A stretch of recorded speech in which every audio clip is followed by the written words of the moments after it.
श्री क्षेत्र पैठण केवळ महाराष्ट्राच्याच नव्हे तर भारताच्या नकाशावर ठळक आध्यात्मिक ओळख दर्शवणारं शहर. एकेकाळी 7 वाहनांची राजधानी म्हणून प्रसिद्ध असलेल्या ऐतिहासिक पैठण शहराला संत एकनाथ आणि संत ज्ञानेश्वर महाराज यांच्या वास्तव्यामुळे धार्मिक व आध्यात्मिक ओळख मिळाली. या ठिकाणी भरणाऱ्या नाथषष्ठी महोत्सवाला विशेष महत्त्व असून पंढरपूरच्या आषाढी एकादशीनंतर महाराष्ट्रातला हा दुसरा मोठा महोत्सव मानला जातो.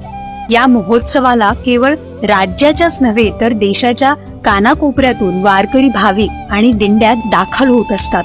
शांतीब्रह्म संत एकनाथ महाराजांनी फाल्गुन वद्य षष्टीला जलसमाधी घेतल्याने तेव्हापासून या तिथीला नाथषष्ठी म्हणून महत्त्व प्राप्त झालं.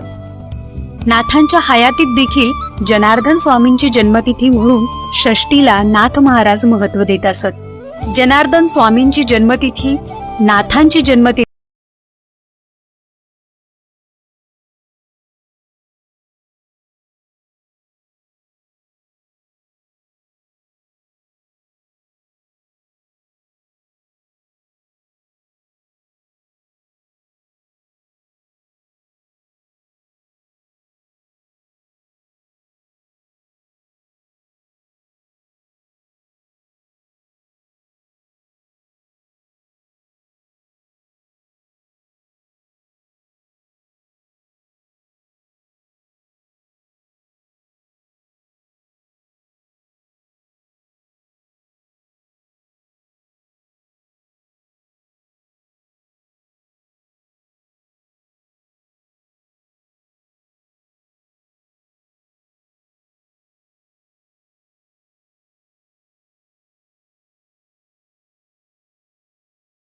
संस्थांकडून पहिली अक्षता गावातील नाथ मंदिरात देण्यात येते व षष्ठी उत्सवाला येऊन कार्यसिद्धी करण्याचं आमंत्रण देवाला दिलं जाते.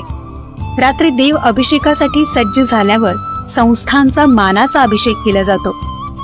सजावट झाल्यावर भक्तांसाठी दर्शन खुले करण्यात येते.